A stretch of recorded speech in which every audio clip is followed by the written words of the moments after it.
News 8 at 5:30. And we thank you for coming back to us tonight. It is still not clear who won the congressional race in New York's 27th congressional district. The race between incumbent Republican Congressman Chris Collins and Democratic challenger Nate McMurray is still officially undecided. And as D.C. correspondent Morgan Wright explains, it's certainly making life complicated for McMurray.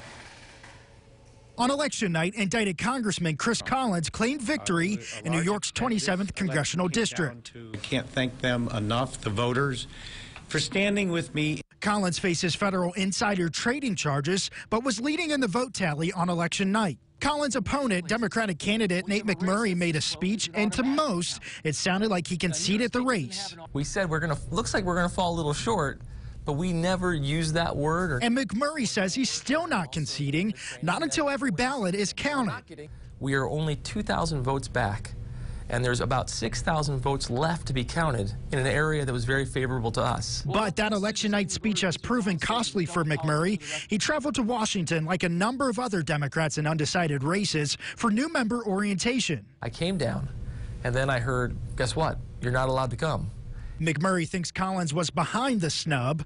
Someone, likely my opponent, pulled some strings to try to keep me out. But the Committee on House Administration said it had nothing to do with Collins. The only reason McMurray was left off the initial list is because of his concession. When I first said, why aren't I allowed to be here? Why are you barring me from it?